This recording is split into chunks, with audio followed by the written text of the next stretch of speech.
أعوذ بالله من الشيطان الرجيم بسم الله الرحمن الرحيم আসসালামু আলাইকুম ওয়া রাহমাতুল্লাহি ওয়া বারাকাতুহু আউযু বিল্লাহি মিনাশ শাইতানির রাজীম বিসমিল্লাহির রহমানির রহিম রব্বিশরাহ লি সাদরি ওয়া ইয়াসসির লি আমরি ওয়াহলুল উকদাতাম মিন লিসানি ইয়াফকাহু কওলি রব্বি জিদনি ইলমা মদিনা অ্যারাবিক বুকের প্রথম খণ্ডের ধারাবাহিক আলোচনায় আপনাদেরকে স্বাগত জানাচ্ছি। আমি মোহাম্মদ শাহিনুর আলম।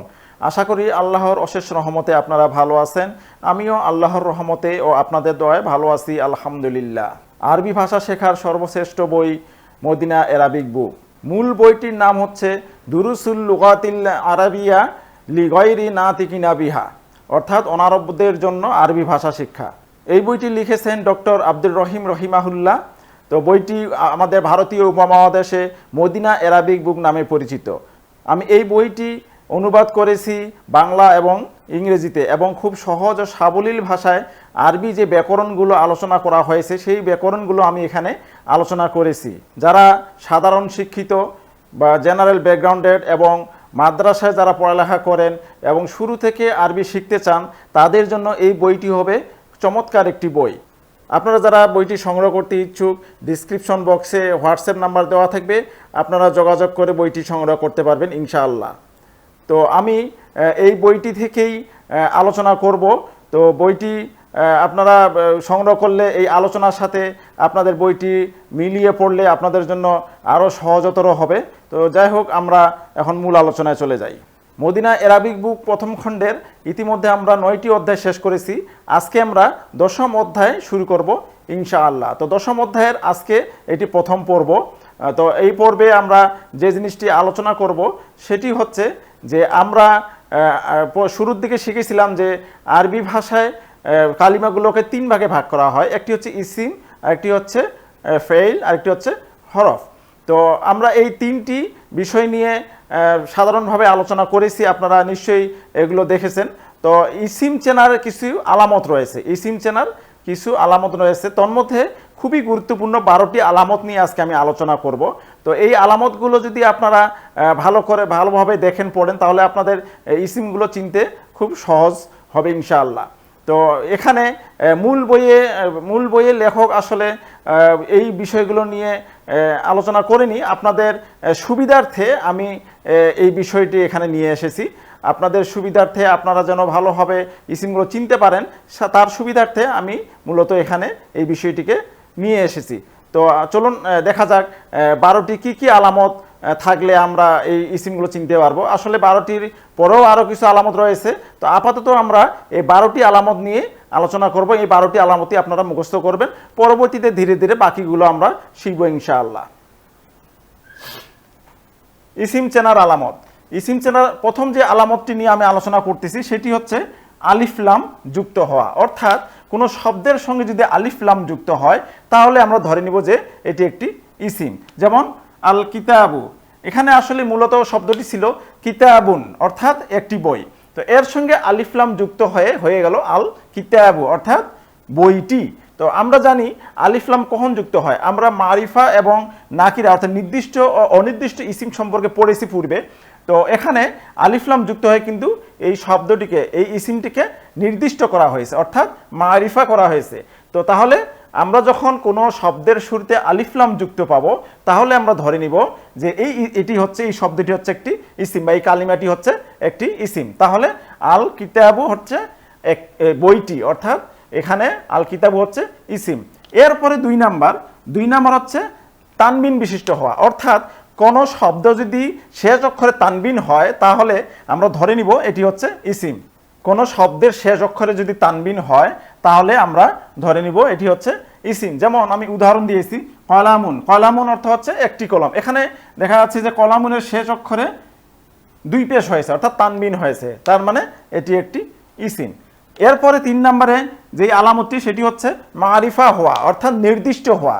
হ্যাঁ, কোনো শব্দ যদি নির্দিষ্ট হয় তাহলে সেটি কিন্তু ইসিম। যেমন খালিদুন, অর্থাৎ খালিদ একজনের নাম, তার মানে খালিদ একজনই ব্যক্তি, একটি নির্দিষ্ট ব্যক্তি, এজন্য এটি হচ্ছে ইসিম। এরপরে নাকিরা হওয়া, অর্থাৎ অনির্দিষ্ট হওয়া। কোনো শব্দ যদি অনির্দিষ্ট অর্থ বোঝায়, অনির্দিষ্ট কোনো কিছু বোঝায়, তাহলে সেই ক্ষেত্রে সেটিও কিন্তু ইসিমের পর্যায়ে থাকবে। যেমন উদাহরণ আমি দিয়েছি তলিবুন, অর্থাৎ একজন ছাত্র, একজন ছাত্র, এখানে কিন্তু তলিবুন হচ্ছে ইসিম।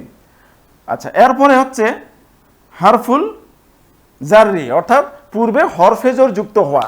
পূর্বে হরফেজর, কোনো শব্দের পূর্বে যদি হরফেজর যুক্ত হয়, অর্থাৎ প্রিপজিশন যদি যুক্ত হয়, তাহলে সেই শব্দটি কিন্তু ইসিমের পর্যায়ে আসবে, অর্থাৎ সেই শব্দটি কিন্তু ইসিম হবে। যেমন আমি এখানে উদাহরণ দিয়েছি বিল কলামি, অর্থাৎ কলম দ্বারা, এখানে কিন্তু বি হরফেজর আসছে, হ্যাঁ, বি হরফেজর আসছে, যে কারণে এই পরবর্তী যে শব্দটি সেটি কিন্তু ইসিম হয়েছে। এরপরে মুদাফ হওয়া, আমরা মুদাফ এবং মুদাফ ইলাইহি নিয়ে আলোচনা করেছি পূর্বে। যদি মুদাফ মুদাফ ইলাইহি নিয়ে আলোচনাটি আপনারা না দেখে থাকেন, তাহলে আমার অনুরোধ থাকবে এই আলোচনাটি আগে দেখে আসুন। সম্ভবত 4র্থ অধ্যায়ে আছে, আপনারা এই আলোচনাটি দেখে আসুন, দেখে আসার পরে এটি দেখুন, তাহলে আপনাদের জন্য সুবিধা হবে। তাহলে মুদাফ হওয়া, কোনো শব্দ যদি মুদাফ হয় তাহলে কিন্তু সেটি ইসিম হয়ে যায়।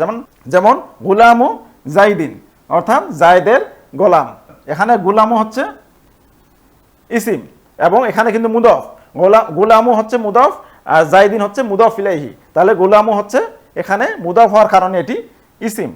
এরপরে গলতা যুক্ত হওয়া, গলতা যুক্ত হওয়া, কোনো শব্দের শেষে যদি গলতা যুক্ত থাকে তাহলে আমরা ধরে নিব যে এটি ইসিম। যেমন সাইয়ারাতু, সাইয়ারাতু অর্থাৎ একটি গাড়ি, এখানে কিন্তু শেষ অক্ষরে গলতা রয়েছে, যে কারণে এটি ইসিম। এরপরে 8 নাম্বার ইসমুল ইশারা হওয়া।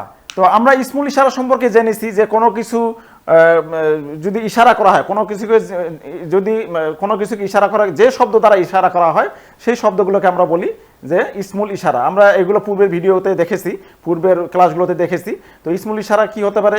হাজা অর্থাৎ এই, যালিকা অর্থাৎ ওই, হ্যাঁ, দূরবর্তী শব্দ, দূরবর্তী কোনো ব্যক্তি বা বস্তুকে যদি ইশারা করা হয় তাহলে সেই ক্ষেত্রে বলা হয় ইসমুল ইশারাতি লিল বাঈদ।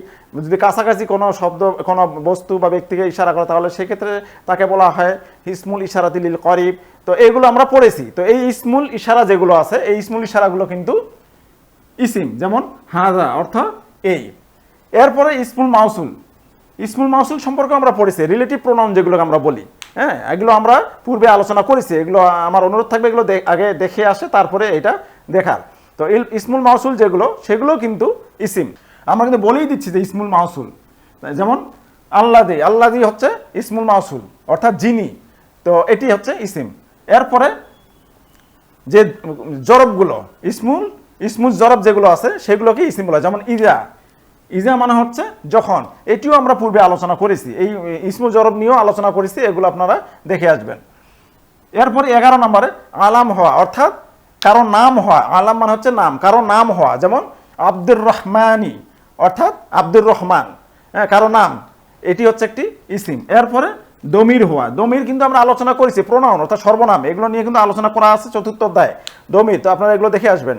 তো দমিরগুলো হচ্ছে ইসিম। যেমন হুয়া অর্থ তিনি, হুয়া অর্থ তিনি, এটি একটি ইসিম। তো তাহলে আমরা এই যে 12টি ইসিমের আলামত দেখলাম, যে ইসিম হওয়ার, ইসিম চেনার যে আলামতগুলো 12টি নিয়ে আমি এখানে আলোচনা করেছি। পরবর্তী যেগুলো আছে এগুলো ধীরে ধীরে শিখবো ইনশাল্লাহ। তো এই 12টি আলামত ইসিমের আপনারা মুখস্থ করে ফেলবেন চোখ বন্ধ করে, ইনশাল্লাহ আপনাদের ইসিম চিনতে আর সুবিধা হবে না। বেশিরভাগই 12টি আপনারা পাবেন। তো আমার মনে হয় যে এগুলো মুখস্থ করলে আপনাদের ইসিম চেনা খুব সহজ হয়ে যাবে। পরবর্তী যেগুলো আছে সেগুলো আমরা ধীরে ধীরে শিখবো। সেগুলো শিখলে তো আর কোনো কথাই নেই, সেগুলো শিখলে ইনশাআল্লাহ আরও ভালোভাবে আপনার বিস্তারিতভাবে ইসিম চিনতে পারবেন। একটি সংশোধন, আমি কিছুক্ষণ আগে বলেছিলাম যে মুদাফ এবং মুদাফ ইলাইহি 4র্থ অধ্যায়ে আলোচনা হয়েছে, তো এটি আসলে 5ম অধ্যায়ে আলোচনা হয়েছে। আপনারা 5ম অধ্যায়ে মুদাফ এবং মুদাফ ইলাইহি সম্পর্কে জেনে আসতে পারেন। আমরা 3য় অধ্যায়ে জেনেছি যে যদি কোনো বাক্য ইসিম দ্বারা শুরু হয়, অর্থাৎ নাউন দ্বারা যদি শুরু হয়, তাহলে সেই বাক্যকে বলা হয় জুমলাতুন ইসমিয়াতুন, অর্থাৎ নমিনাল সেন্টেন্স বা নামবাচক বাক্য। আমরা জানি যে আরবি বাক্য 2 প্রকার, একটি হচ্ছে জুমলাতুন ইসমিয়াতুন আর একটি হচ্ছে জুমলাতুন ফাইলিয়াতুন। তো জুমলাতুন ইসমিয়াতুন হচ্ছে নমিনাল সেন্টেন্স বা নামবাচক বাক্য, আর জুমলাতুল ফাইলিয়াতুন হচ্ছে ক্রিয়াবাচক বাক্য বা ভার্বাল সেন্টেন্স। তো জুমলাতুন ইসমিয়াতুন যে আমরা আলোচনা করেছিলাম 3য় অধ্যায়ে, সেখানে আমরা দেখেছিলাম যে জুমলাতুন ইসমিয়াতুনের 2টি অংশ থাকে, একটি হচ্ছে মুবতাদা আর একটি হচ্ছে খবর। একটি হচ্ছে মুবতাদা, একটি হচ্ছে খবর। আমরা জেনেছিলাম যে মুবতাদাকে বাংলাতে বলা হয় হচ্ছে উদ্দেশ্য, ইংরেজিতে বলা হয় সাবজেক্ট, আর খবরকে বলা হয় বাংলাতে বিধেয় এবং ইংরেজিতে বলা হয় প্রেডিকেট।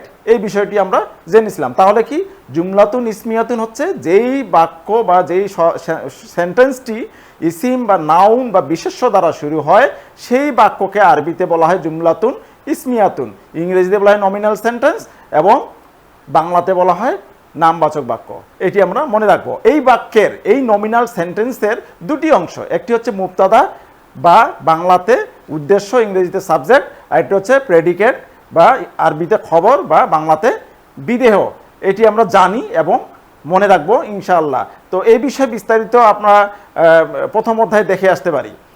তো খবর হিসেবে এখন আমরা যেটি আলোচনা করব সেটি হচ্ছে যে খবরটি যে হবে অর্থাৎ বিধেয়টি যে হবে, এই বিধেয়টি কিন্তু একটি সেন্টেন্স হতে পারে। এই বিধেয়টি কিন্তু একটি সেন্টেন্স হতে পারে, একটি একক শব্দ হতে পারে, আবার একটি সেন্টেন্স বা বাক্যও হতে পারে। তো এই বিষয়টি আমরা এখন দেখব যে বিধেয় বা খবরটি বা প্রেডিকেটটি কিভাবে একটি সেন্টেন্স হয়।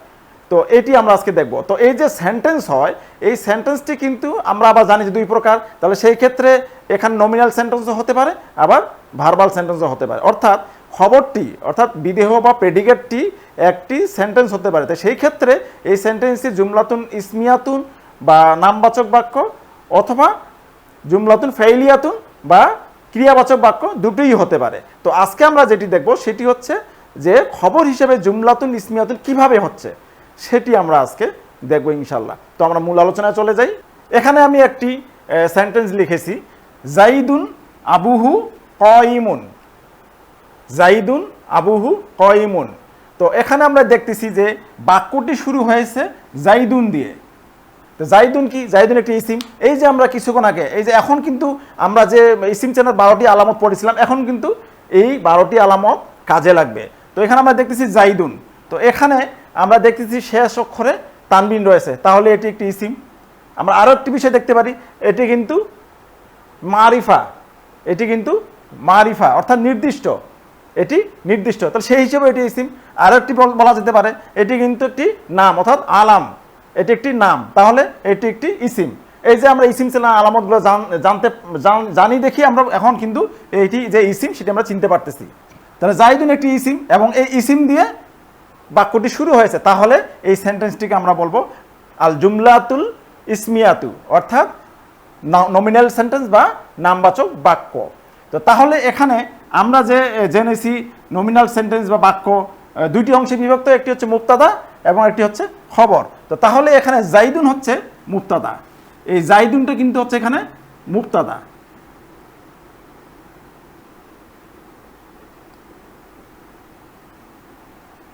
বা উদ্দেশ্য, ইংরেজিতে আমরা বলি সাবজেক্ট। তো তাহলে বিধেয় কোনটা বা খবর কোনটা? এই যে আবুহু কয়িমুন, এটি হচ্ছে খবর, এটি হচ্ছে খবর বা প্রেডিকেট বা বিধেয়।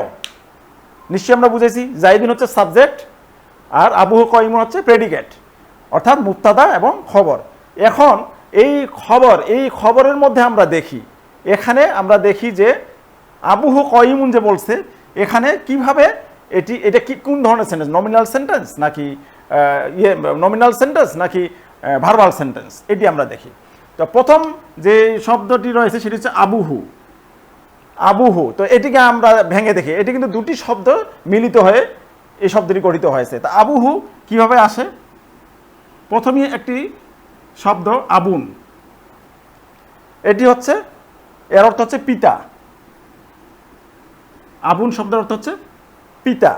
এর সঙ্গে একটি দমির অর্থাৎ সর্বনাম হুয়া যুক্ত হয়েছে, এর সঙ্গে একটি সর্বনাম হুয়া যুক্ত হয়েছে।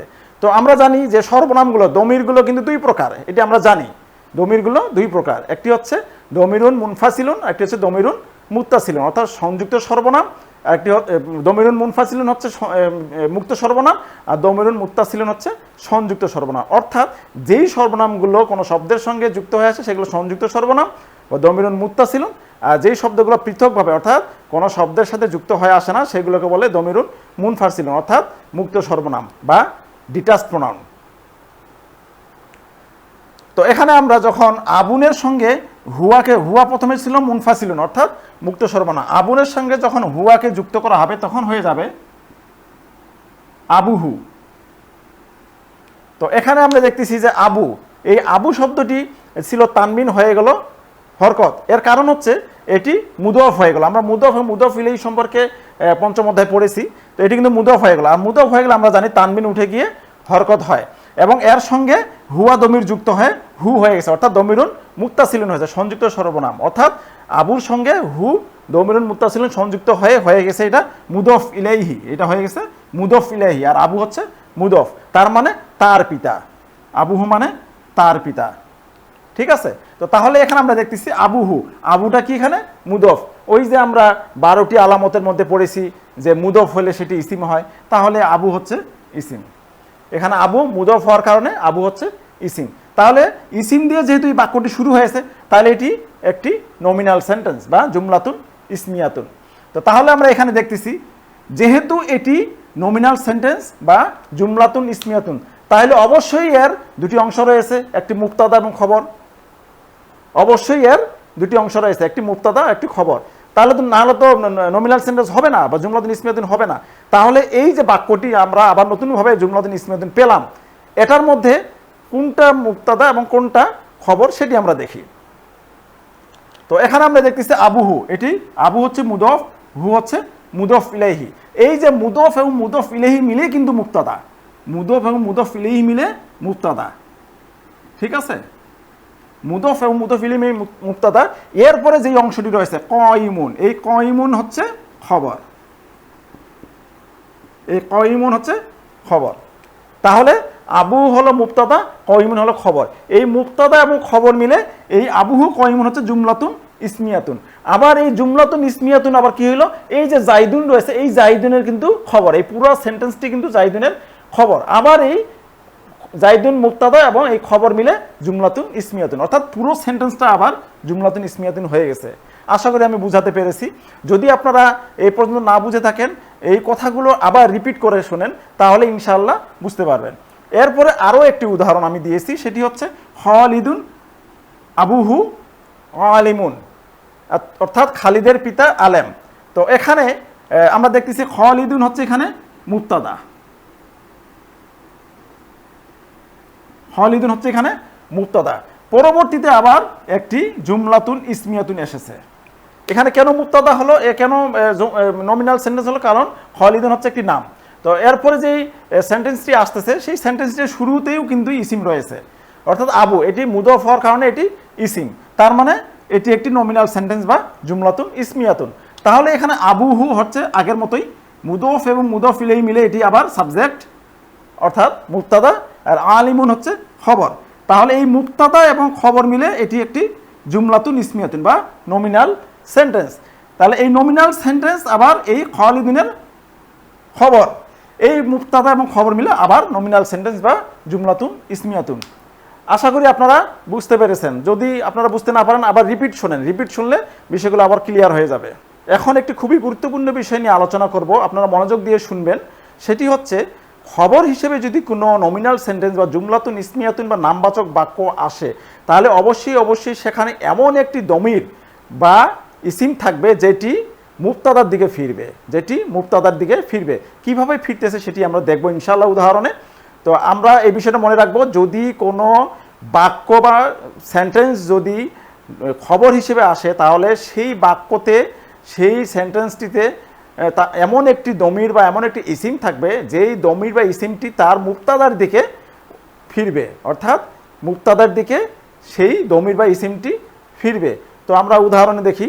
আমি এখানে একটি উদাহরণ দিয়েছিলাম, জাইদুন আবুহু কয়িমুন, অর্থাৎ জায়েদের পিতা দণ্ডায়মান। তো এখানে আমি বলেছিলাম কিছুক্ষণ আগে যে জাইদুনটা হচ্ছে মুক্তাদা, জাইদুনটা মুক্তাদা, এটি আমি আলোচনা করেছিলাম।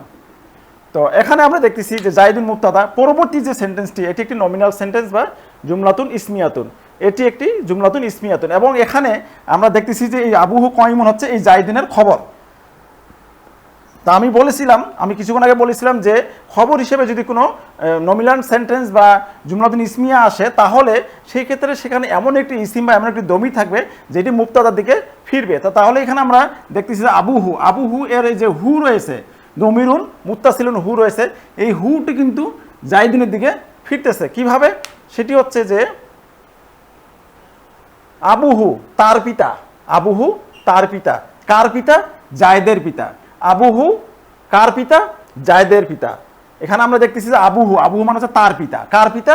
জায়েদের পিতা। তার মানে এই হু এর জায়গায় কিন্তু জায়েদ আসতেছে, এই হু এর জায়গায় জায়েদ আসতেছে। তাহলে তার মানে কি এই হু বলতে জায়েদকে বোঝাচ্ছে, আবুহু বলতে, আবুহু এর হু বলতে জায়েদকে বোঝাচ্ছে, অর্থাৎ জায়েদের পিতা।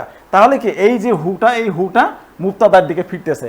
এই হুটাই হচ্ছে এখানে আমরা একে আরবিতে বলি হচ্ছে রবিদ বা আইদ, রবিদ বা আইদ, একে বলা হয় রবিদ বা আইদ, অর্থাৎ যেই জিনিসটি পূর্বে ফিরে, যেই জিনিসটি পূর্বে ফিরে। ঠিক আছে, তো এটি আমরা মনে রাখবো। এরপরে খালিদুন আবুহু আলিমুন, তো এখানে খালিদুন হচ্ছে মুবতাদা। এখন আমরা দেখতেছি আবুহু তার পিতা, কার পিতা? খালিদের পিতা। কার পিতা? খালিদের পিতা। ঠিক আছে, তো তার মানে এখানে হু এর জায়গায় কিন্তু খালিদ আসতেছে, তার মানে এই হুটা কিন্তু খালিদের দিকে ফিরতেছে। তাহলে এই হুটা হচ্ছে রবিদ বা আইদ, এটি আমরা মনে রাখবো। তো তাহলে আমরা আজকে দেখলাম যে জুমলাতুন ইসমিয়াতুন কিভাবে একটি খবর হয়, কিভাবে খবর হিসেবে আসতে পারে, সেই জিনিসটি আমরা এখন দেখলাম। তো এরপরে আলোচনা রয়েছে দমিরুন মুত্তাসিলুন নিয়ে, অর্থাৎ সংযুক্ত সর্বনাম বা অ্যাটাচ প্রোনাউন নিয়ে আলোচনা রয়েছে, বিস্তারিত আলোচনা রয়েছে। এই আলোচনাটি আমরা পরবর্তী পর্বে ইনশাল্লাহ আলোচনা করব। তো আজকে এ পর্যন্তই। যদি আপনাদের ভিডিওটি ভালো লেগে থাকে তাহলে আমার অনুরোধ থাকবে লাইক এবং কমেন্ট করবেন এবং শেয়ার করবেন। পাশাপাশি পরবর্তী ভিডিওগুলোর নোটিফিকেশন পাওয়ার জন্য আমার অনুরোধ থাকবে আমার চ্যানেলটিকে সাবস্ক্রাইব করবেন। তো আগামী পর্বে আবারও দেখা হবে ইনশাল্লাহ। সে পর্যন্ত ভালো থাকবেন, সুস্থ থাকবেন। আসসালামু আলাইকুম ওয়া রাহমাতুল্লাহি ওয়া বারাকাতুহু।